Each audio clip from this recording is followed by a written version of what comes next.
Meu filho adora esses vídeos. Vocês viram aí que o cara tá enrolado e tá ali num parque de diversão, um lugar para ele usufruir, se divertir, mas o coração não está em paz, né? Quando as emoções estão bagunçadas, a gente não usufrui do melhor, não é mesmo? Bem, emoções é um tema muito importante, muito complexo. E eu não tenho pretensão de resolver as suas emoções nessa única pregação. Aliás, eu te convido ano que vem participar conosco do 30 Semanas, porque é um investimento que você faz na sua vida emocional. Nós precisamos dar nome às emoções, nós precisamos desembaraçar as nossas emoções que estão bagunçadas. Mas hoje nós vamos estudar aqui uma história, um case, né? Para a gente entender como a nossa história pode ser bem sucedida. Então, é uma história aqui de sucesso, de superação. E eu queria te convidar a vir junto comigo.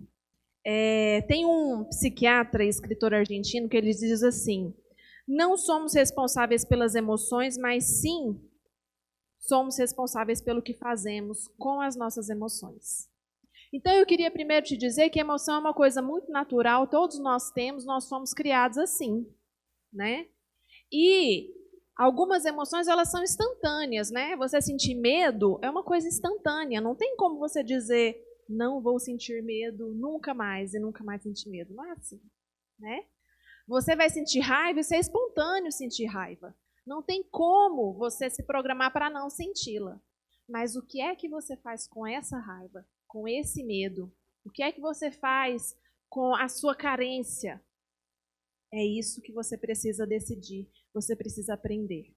Existe um versículo que eu gosto muito, lá em Provérbios 4:23, que diz assim: se alguma coisa tens a guardar, guarda o teu coração, porque dele procedem as fontes da vida. Nós temos que guardar o nosso coração, porque se o nosso coração é contaminado, a nossa vida começa a se bagunçar. Se a gente deixa o coração ficar azedo, a gente se torna uma pessoa amargurada, uma pessoa rabugenta que ninguém quer estar perto. É ou não é, gente? É verdade. E sabe, a despeito de nós aqui, que talvez estejamos há anos na igreja, eu te falo, olha, eu cresci na igreja, né? Eu era ativa na vida da igreja desde criancinha, minha adolescência e minha juventude. Mas não significava que as minhas emoções estavam desembaraçadas. Eu sabia muito de Bíblia, eu sabia tudo de como pregar o plano da salvação, mas emoção é algo que precisa ser desenrolado, né? Talvez você tenha vindo de uma família assim como eu, desestruturada, com algumas coisas desequilibradas. O seu relacionamento com seus pais não é bom, com seus filhos não é bom, no trabalho é muito difícil. Precisamos trabalhar isso. E precisamos orar por isso. Sabe? Ore todos os dias. Fala, Deus, me ensina a guardar meu coração. Me ensina a ter sabedoria para eu viver esse dia com paz. Para que esse dia eu construa ao invés de destruir. Para que no fim do dia eu ponha a cabeça no meu travesseiro e eu durma o sono do justo. Amém? Vem comigo então na história de Ruth, né? Aqui nós vamos, no livro de Ruth, nós vamos estudar sobre duas mulheres, as emoções dessas duas mulheres, que estão passando por uma situação trágica, muito trágica. Ruth está ali depois de Juízes, né? Então o povo de Deus já tinha saído do Egito, tinha atravessado o deserto, tinha chegado na Canaã, né? E aí os juízes começaram a governar o povo de Israel. E aí quando você chega no livro de Ruth, o que acontece? Está acontecendo fome, seca. E a família de Noemi, ela tinha saído do meio de Israel, ido morar em Moabe por causa da seca. Então foram para lá tentar uma vida ali, né? Eles ficam ali por 10 anos e o que acontece? Em 10 anos morreu o marido de Noemi, morreu os 2 filhos. E aí ela ficou com 2 noras moabitas. Orfa e Ruth, né? Essas noras, elas eram estrangeiras, elas não eram israelitas. E aí, então, a gente tem um cenário, né, de seca, de fome. Nós temos um cenário de luto. Esse contexto é importante a gente identificar ele aqui, porque quando nós passamos por períodos trágicos, por experiências difíceis, é quando as nossas emoções elas tendem a ficar caóticas, né? E não tem como você passar por certas situações ileso. Nem queira isso, não existe isso. Isso é negação. Você perder uma pessoa que você ama e dizer, não, tá tudo bem, tá tudo em ordem. Meu irmão, você está num processo de negação. Porque perder uma pessoa que você ama dói, dói mesmo. Assuma que dói, né? É verdade. O sentimento da morte, ele nos traz muita impotência.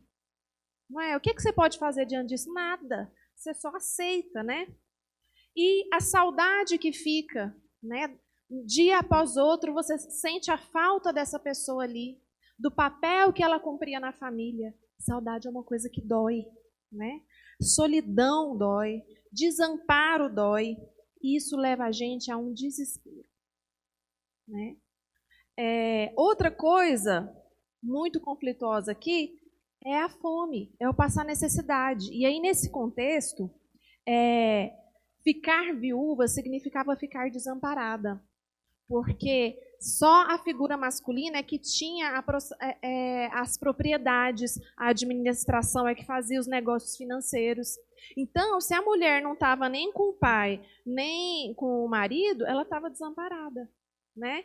E aí, quando uma mulher morria viúva, aliás, quando ela ficava viúva sem filhos, o que tinha que acontecer? Ela tinha que casar com um cunhado, para esse cunhado dar descendentes a ela. E ela, então, não ficar desamparada. Só que aqui, acabou. Porque Noemi tinha só 2 filhos. E essa situação de fome e de necessidade, isso também leva o nosso coração ao desespero. E aí, o que você faz no desespero? E eu quero que você se lembre aí de situações que você passou que trouxeram desespero ao seu coração. Situações de perda e de necessidade. E muitas coisas podem doer como perda, né? Divórcio é uma coisa dificílima de lidar. Não tem como sair ileso de um divórcio. Fim de namoro pode ser muito difícil, né? Porque é um buraco que fica ali dentro de você. E, normalmente, vou falar uma coisa aqui, quem já perdeu ente querido vai concordar. Quando morre a pessoa lá no acidente, né? Eu perdi meu primo ano passado. Aí a gente fica assim, poxa, e se ele tivesse ido dormir mais cedo? Aí talvez ele não tivesse batido o carro. Não, mas se ele tivesse saído mais cedo, aí pode ser que ele não estava correndo aí. Não, mas se ele tivesse ido no carro da esposa, aí tinha airbag e aí ele estava vivo. Você fica voltando atrás e tentando pensar o que você podia ter feito para mudar. É ou não é assim? Sempre é assim. Fim de namoro, você volta no passado, se eu tivesse dito aquilo, se eu tivesse falado aquilo. E isso é uma prisão. Isso é falta de aceitação da situação, né? E a nossa mente, ela fica em flagelo, né? E aí, quando você vai revisitando as situações, é normal que você sinta culpa. Aí você tem que conviver com culpa. Você começa a se autoflagelar. Sentimentos de autocomiseração. Ou então você encontra a culpa em outra pessoa. Aí o que vem? Vem raiva. Aí você quer se vingar. Você está cheio de ira por dentro. Você experimenta disso e isso vai te consumindo por dentro. E isso adoece a gente também, né? Começa a aparecer um monte de problema de saúde. O que é? É emoção mal resolvida. E às vezes a gente, né, não consegue pôr culpa em ninguém. Aí a culpa é de quem? É de Deus, não é? Ah, foi a chuva que estragou isso aqui tudo. Então é quem? Quem que manda a chuva? É Deus. Aí a culpa é de Deus. E a gente lá dentro fica com raiva de Deus, com ódio de Deus, mas para quem é crente é difícil assumir isso, né? A gente vem aqui para o culto, a gente canta bonito, o irmão faz Paz e graça, a gente responde paz e graça. Tá tudo bem, tá tudo bem. A gente põe uma máscarazinha, mas lá dentro, o nosso relacionamento com Deus está em frangalhos. Porque a gente está culpando Deus por uma situação, né? E aí eu quero aqui ler um trecho com você, que está lá em Ruth, capítulo 1, do 5 ao 7. Que vai narrar esse momento, esse contexto em que elas estão, né? Morreram também os dois, Malom e Quilion, ficando assim a mulher desamparada e seus 2 filhos e de seus 2 filhos e de seu marido. Então se levantou ela com as suas noras para voltar do país de Moabe, porque nesta terra ouviu que o Senhor tinha ajudado o seu povo, dando-lhe alimento. Pelo que saiu do lugar onde estava, e as suas 2 noras com ela, indo elas caminhando para voltarem à terra de Judá. Então, o que a gente vê aqui é o seguinte: elas estão as 3 lá em Moabe. Noemi ouve falar que lá em Israel, Deus abençoou eles com frutos, né? Lá está tendo colheita. O que ela faz? Ela levanta e fala: olha, vamos embora de Moabe, vamos voltar, porque a gente precisa sobreviver, né? Se continuar aqui, a gente vai morrer de fome. Olha, eu estou voltando. Vocês não são obrigadas a me acompanhar. Por que vocês não voltam para a família de vocês? Arranja casamento, vocês são novas, né? E tenta despedir elas. E aqui nós vamos então analisar as emoções, né, de Noemi, as emoções de Ruth e aprender com elas. Como devem ser as nossas emoções? Que pessoa nós devemos ser? E como isso vai nos levar à superação. Amém? Tamo junto? Bora lá. Então, quando ela vai despedir as noras, sabe o que ela fala para as noras? Olha, que o Senhor seja leal com vocês, como vocês foram leais com os falecidos e comigo, lá no verso 8. Sabe, ela se mostra uma mulher agradecida. E isso é importante, porque quando a gente está com o coração amargurado, chateado, a gente tende a lembrar só das coisas ruins. A memória das coisas ruins está tudo aqui passando, mas as coisas boas a gente não lembra. E Noemi foi alguém que olhou para as noras e reconheceu que elas eram mulheres boas. Elas eram ajudadoras, elas foram leais com ela. E com o marido dela e com os filhos dela. E ela agradece por isso. Gente, nós temos que ser agradecidos. Então põe aí na sua folhinha. Seja uma pessoa agradecida. Você é alguém que tem o coração grato? Olha, isso, a gratidão, ela é um termômetro da sua saúde emocional e da sua saúde espiritual. As pessoas que estão cheias do Espírito Santo de Deus necessariamente são pessoas gratas. Você pode observar. Se observe. Quando você está cheio do Espírito Santo de Deus, a sua palavra, o que você fala jorra gratidão, né? E quando você está bem resolvido emocionalmente, você não é egoísta, você olha para o outro e você reconhece o quanto essa pessoa foi importante na sua vida. Segunda coisa, seja uma pessoa desprendida. Ou seja, aquela pessoa que não é possessiva, sabe? Olha só, lá no verso 9, diz assim, Noemi está falando, né? O Senhor conceda a cada uma de vocês, que cada uma de vocês encontre segurança no lar de outro marido. Então deu-lhes beijos de despedida. Olha que interessante. Noemi, enquanto sogra idosa, o que ela poderia fazer naquele momento de desespero? Né? Se essas noras vão embora, eu vou morrer de fome. Tem ninguém para me ajudar. Não, elas vão ter que ficar comigo. Vão ter que me ajudar. Não tem aquele ditado assim, comeu a carne, rói os ossos. Não é? Não, eu fiquei aqui 10 anos com vocês ajudando, agora vocês vão comigo. Mas Noemi, ela mostra um amor que é desprendido, um amor que deixa as pessoas irem embora para cuidar das suas vidas. Isso é muito importante, porque se você quer prender uma pessoa a você, né? Dizendo, olha, você tem que ficar comigo, não me abandone. Essa pessoa vai ficar com você por dó, não é porque ela quer, não é? Então, ela foi desprendida e isso é uma atitude de amor. E ela desejava o melhor para essas meninas. Elas mereciam uma vida com honra. Vai, vocês vão encontrar aí outro marido, vocês são novas, são bonitas, vai, casa, né? Mas, isso mesmo. E aí, terceiro, né? Seja uma pessoa honesta. Nós vamos ver lá no verso 10, 11, 12, né? Que Noemi vai dizer assim, o narrador vai dizer assim, mas elas começaram a chorar alto e disseram, não, voltaremos com você para junto do seu povo. Disse, porém, Noemi, voltem, minhas filhas, porque viriam comigo? Poderia eu ter filhos que viessem a ser seus maridos?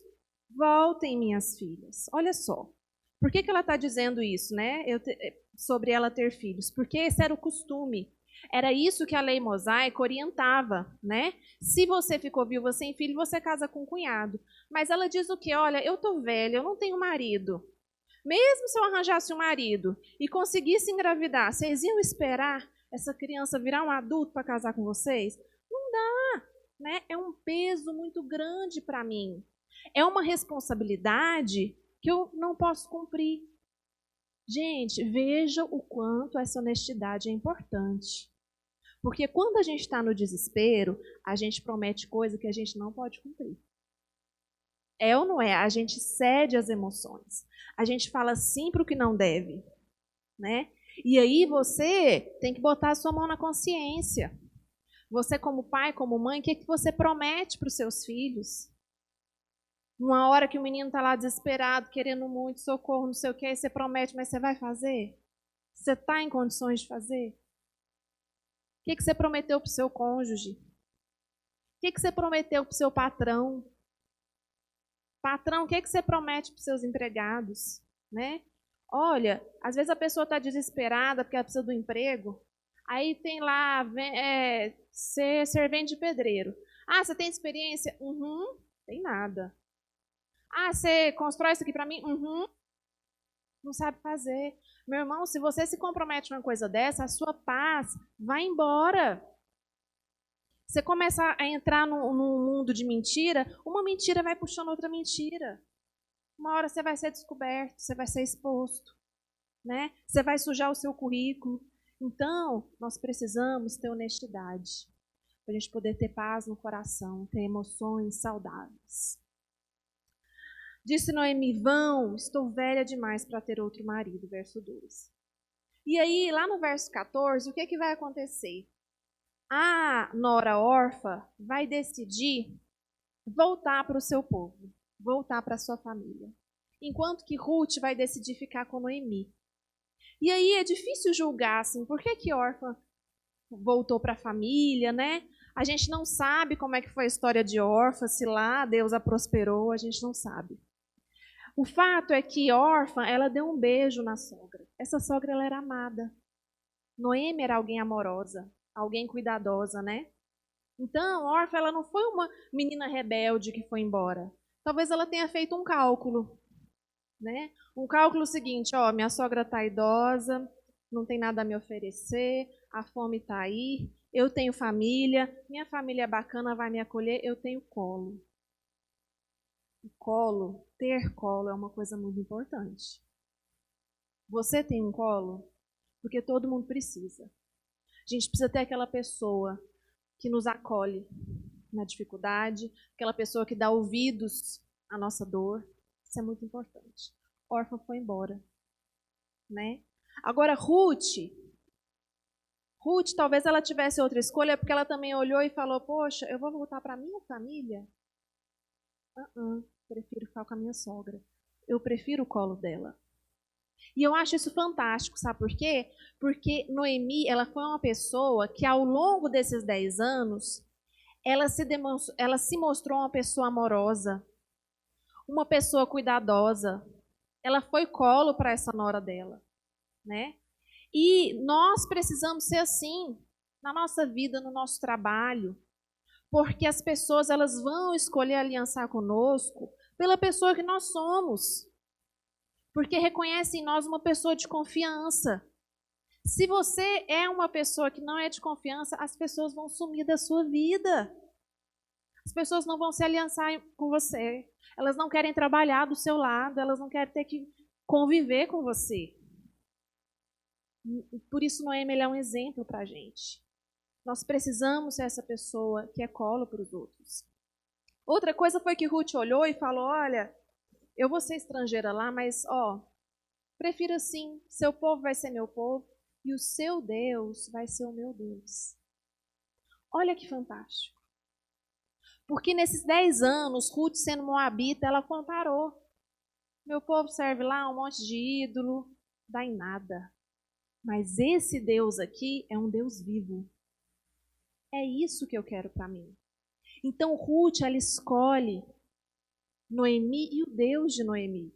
Que nós também sejamos assim. Que nós conquistemos pessoas para nós e pessoas para Deus. Porque as pessoas elas não vão ver o nosso Deus, elas vão ver aqui o Edinho. E aí, conhecendo o Edinho, elas vão conhecer o Deus do Edinho e falar, opa, esse Deus aqui eu ponho a mão no fogo. Esse aqui vale a pena. Que seja assim nas nossas vidas, que nós sejamos exemplares, né? Então, Ruth, ela vai fazer um voto, né? 4. Seja uma pessoa que se aliança com pessoas de coração nobre. Uma pessoa que se aliança. A gente tem que viver em aliança, gente. Não tem como viver sozinho. A questão é com quem você está fazendo aliança. Com quem você está montando sociedade? Gente, não pode ser qualquer um. Olha, a gente não escolhe a família onde a gente vai nascer. Então, a gente cresce ali no meio de um monte de gente difícil, né? Quando a gente vai para um trabalho, a gente não escolhe os colegas de trabalho, não é verdade? A gente tem que aturar, né? Agora, fazer aliança, você escolhe com quem você vai fazer aliança. E você tem que escolher gente que tem um coração nobre. Gente que tem temor do Senhor. Porque senão, meu irmão, minha irmã, você vai quebrar a cabeça. Você vai sofrer lá na frente. Não vale a pena, né? E aqui, essa frase de Ruth, ela é tão maravilhosa que as pessoas usam essa frase até para colocar em convite de casamento. Porque é uma aliança de vida, né? Olha só, lá no verso 16 e 17. Ruth, porém, respondeu, não insistas comigo, que te deixe e que não mais te acompanhe. Aonde fores, irei, aonde ficares, ficarei. O teu povo será o meu povo, e o teu Deus será o meu Deus. Onde morreres, morrerei, e ali serei sepultada. Que frase bonita, né? Ponto 5 é seja uma pessoa de firmes valores. Sabe, quando Ruth falou isso para a sogra dela, essa frase, ela está transmitindo muita coisa, né? Onde fores, irei, isso é obediência. Onde ficares, ficarei, compromisso. O teu povo será o meu povo, lealdade. O teu Deus será o meu Deus, fé. Aonde morreres, morrerei, ali serei sepultada. Cumplicidade. Nós precisamos ter esses valores, agirmos de acordo com valores e princípios, né? Tem um provérbio chinês que diz assim, somente com a água quente sabemos o sabor do chá. Então, gente, é na hora da dificuldade que os seus valores vão ser visualizados, né? Quando Noemi viu que Ruth estava de fato decidida a acompanhá-la, não insistiu mais. Ruth 1:18. Outra coisa que eu queria que você anotasse aí, que não é o ponto 6, mas aí você cria aí mais um e fala o seguinte, que escreve assim, seja uma pessoa transparente. E aí eu vou te explicar por quê. Lá no verso 19 e 20, vai contar assim, que Noemi e Ruth chegaram em Belém, e quando as pessoas viram, né, quem estava chegando, e viram que era Noemi, reconheceram Noemi, né? Mas você está chegando aqui sozinha, o que foi? Noemi contou que tinha perdido marido e filhos, né? E uma coisa que Noemi fala é assim, ó. Tamanha era a tristeza dela, né? Ela diz assim: não me chameis Noemi, porque Noemi significa abençoada. Ela diz assim: chamai-me Mara, porque grande amargura me tem dado o Todo-Poderoso. Noemi é alguém que assume que não está bem, assume que está triste. E a gente tem que ser assim, a gente tem que ser transparente. E coisa difícil é conviver com quem não é transparente. A pessoa está com raiva e faz de conta que não está. A pessoa está triste e faz de conta que não está. Você não sabe com quem que você está lidando. Você não consegue tratar o problema. Então, você está triste? Fala, estou triste. Não põe uma máscarazinha, não. Seja transparente. Trata do que precisa tratar. Né? E sabe, às vezes, você está ali uma pessoa amarga. Conviver com gente amarga é difícil, não é? E aí a pessoa amarga te trata amargamente, você pensa o quê? O problema sou eu? Será que o problema... Aí você fica complexado, você fica intimidado, você não fica evitando a pessoa. Vai ficando mais difícil os relacionamentos. Mas quando a pessoa está ali em amargura e ela fala o problema dela, ela reparte, o que ela suscita na gente? Compaixão, acolhimento. E a gente precisa disso. Nos momentos difíceis, a gente precisa da compaixão das pessoas e do acolhimento. Isso não é se fazer de coitadinho. É porque existem momentos na vida em que é difícil mesmo. Em que a bagagem está pesada mesmo. E a gente precisa de colo. Você tem colo? Você sabe onde está o seu colo? Olha, uma das coisas mais legais do 30 Semanas é que a gente desafia as pessoas a encontrar um conselheiro, né, que a gente chama de confidente, que é aquela pessoa com quem eles vão se encontrar ali quinzenalmente, individualmente, né, em particular, para poder desabafar. Que vai aprendendo tanta coisa ali no 30 Semanas e vai, né, tocando em assuntos que mexem com as nossas emoções, e a gente precisa desabafar, pôr isso para fora e ser acolhido no nosso sofrimento. Isso é cura, isso vai trazendo cura pouco a pouco, vai curando as nossas emoções. E Noemi era essa pessoa aberta. Ela chegava e contava: ó, tá ruim, eu saí daqui cheia de esperança, casada com 2 filhos, e tô voltando pobre, sem nada, né? Então ela desperta a compaixão das pessoas. E, sexto, seja uma pessoa trabalhadora, proativa, uma pessoa que levanta e faz acontecer. Levanta para trabalhar. Sabe por quê? Às vezes a tristeza vem e a gente sente e chora, isso é importante, né? Não tem como atravessar um luto sem chorar. Mas tem gente que não sai do luto, não sai do buraco. Tem que sair da depressão, meu irmão. O dia nasceu, levanta, lava o rosto, vai trabalhar, né? E aqui a gente vai começar a falar de Ruth, porque lá no começo do capítulo 2 vai dizer o seguinte, que ela decidiu ir trabalhar na colheita. Naquela época, o comum era a viúva ficar de ajuda das pessoas, né, vivendo de esmolas. E o povo judeu era muito aconselhado a oferecer esmolas aos necessitados, né? Mas Ruth era jovem e tinha energia e não, vou lá trabalhar, vou ganhar meu pão, né? E tinha um parente de Noemi que tinha umas terras que estavam com colheita e ela falou: eu vou para lá, vou ficar ali nos fundos, né? Porque eu não sou trabalhadora, então eu vou só pegar o que os trabalhadores deixaram para trás. E aí eu vou cuidar, né? Para observar os olhares e vou seguir as pessoas que olharem com benevolência para comigo. Até porque, gente, mulher trabalhar nessa época era uma coisa complicada, né? Você vai lá para o meio do mato, sozinha, sem proteção, né?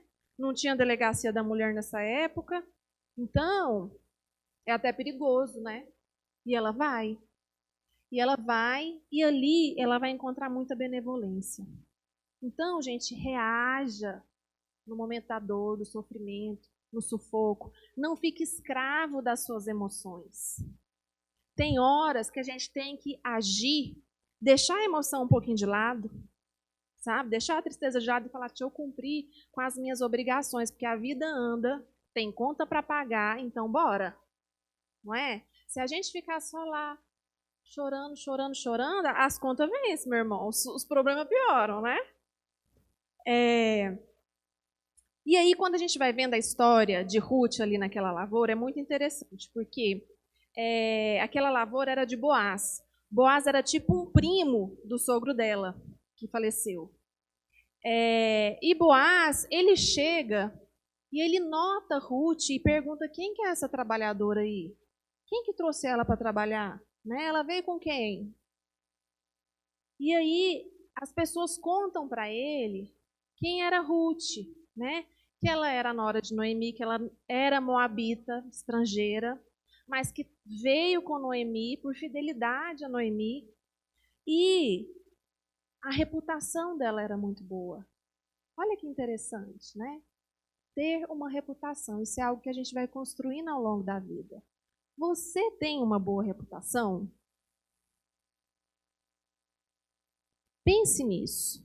E mais, se você não tiver uma boa reputação, volta onde você errou, pede perdão, corrige. Porque é muito importante a gente ter um histórico lavado, limpado, não é? É muito importante isso. Então, Ruth era essa mulher que ela tinha um histórico, né, que impressionava. E ela ganhou a admiração de Boaz. E aí o interessante é que Boaz, né, ficou ali cuidando dela e falou: ó, minha filha, você não fica longe não, fica junto com as minhas servas, né, para não te acontecer nada de ruim. Fica ali junto, né? E aí ela fica tão encantada com o cuidado de Boaz, e aí lá no verso 10 vai dizer assim: ela inclinou-se e prostrada, rosto em terra, exclamou: por que achei favor a seus olhos, ao ponto de o Senhor se importar comigo, uma estrangeira? Olha que interessante. Ela tinha no coração dela humildade. Humildade é algo que nós precisamos todos os dias. Então põe aí no 7, seja uma pessoa humilde. Humilde. Gente, a arrogância, ela só nos traz problemas. Lá em 1 Samuel 2,3 diz assim: não falem tão orgulhosamente, nem saia das suas bocas tal arrogância, pois o Senhor é Deus sábio, é Ele quem julga os atos dos homens. Sabe, a arrogância só te traz circunstância difícil, só te complica as emoções. Seja humilde. E aqui o interessante é que ela estava lá quietinha no canto dela, mas ela foi trazida aqui para frente. Ele convida ela a comer na mesa com ele os cereais, os grãos. Enquanto os trabalhadores tudo comia pão com vinagre, ela estava ali na mesa, comendo cevada, comendo cereais com Boaz. E aí Boaz, ele percebe, né, ele se dá conta de que ele é um parente próximo, mas existia um parente mais próximo. E aí ele vai atrás desse parente mais próximo e pergunta: olha, você quer assumir Noemi e Ruth, né? Você é o que está mais próximo na linhagem. E aí esse parente diz: não, não vai dar, né?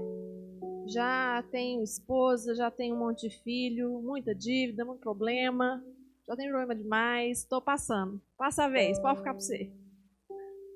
E aí, Boaz decide então se casar com Ruth. E o fim dessa história, né, que é uma história de superação, é que Ruth consegue um esposo, né, e com Boaz ela tem um filho.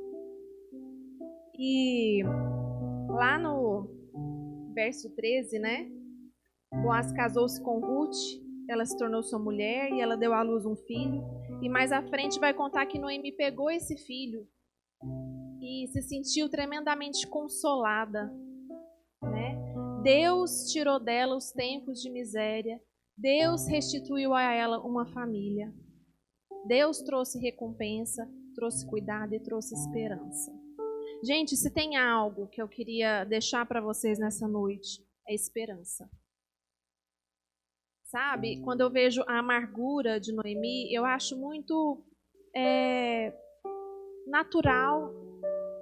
a gente às vezes se sentir amargo, né? A gente sentir tristeza, a gente sentir dor. E quando ela fala assim, a mão de Deus pesou sobre a minha vida, né? Eu estou amargurada porque Deus amaldiçoou a minha vida. Eu olho para ela e vejo o seguinte, ela estava num contexto, né, da fé judaica, em que quando te acontecia coisa boa, foi Deus que te abençoou, né? Mas se você não anda em obediência, vai vir maldição sobre a sua vida.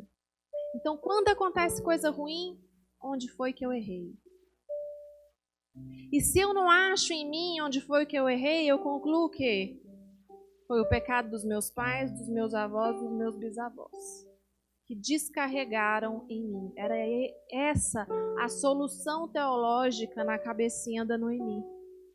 Deus descarregou a maldição hereditária na minha vida e por isso essa desgraça me aconteceu. E sabe, é normal que a nossa fé fique abalada diante de circunstâncias difíceis. Mas qual é a resposta que o seu coração dá a isso? Porque se a gente acreditar como um judeu, isso pode até trazer um consolo, mas não traz esperança. Se a gente acreditar como um hindu, né? O hindu, ele acredita que as coisas que ele fez nas reencarnações passadas vão gerar um karma para ele. Então, se ele nasceu pobre, é porque é para ele ser pobre, para ele pagar essa penitência durante a vida. Isso pode trazer algum consolo quando a pessoa se questiona por que é pobre, mas isso não traz esperança. Mas nós somos um povo que podemos viver com esperança, porque Jesus morreu pelos meus pecados e Ele anulou a maldição que está sobre mim e sobre você. Então, se você hoje sofre uma tragédia, você não tem que viver com essa crise de que é culpa minha, de que é culpa dos meus antepassados. Ruth foi alguém que olhou para os deuses dela e olhou para o Deus vivo e disse, opa, eu vou é para cá. Dali eu já saí. Eu quero é um Deus vivo, um Deus que ama, um Deus que traz providência. E você tem um Deus de providência. Você tem um Deus que te ama e que te guarda e que tem um futuro de paz para você. Amém? Você pode tomar posse dessa palavra? Você sente essa verdade no seu coração? Porque se você não sente, ore a Deus e peça a Deus, me dá a revelação do seu amor, do seu cuidado por mim. Senhor, desenrola as minhas emoções, porque eu não quero caminhar com raiva do Senhor, sem revelação do seu amor, da sua bondade. Eu não quero andar com as minhas emoções enroladas, com ódio das pessoas, botando culpa nas pessoas. Eu quero perdoar. Eu não quero viver com culpa, com autocomiseração, chorando as coisas que eu fiz, que eu errei comigo mesmo e com os outros. Eu quero me perdoar. Desenrole as suas emoções, amém? Abaixa a sua cabeça. Ore ao Senhor. Acima de tudo, guarde o seu coração, porque dele procedem as fontes da vida. Ruth enfrentou muitas situações que poderiam ter enrolado ela completamente, mas ela conseguiu prosseguir e viver de forma desenrolada. Quão enrolado está o seu coração? Quão enroladas estão as suas emoções? Coloque isso diante de Deus.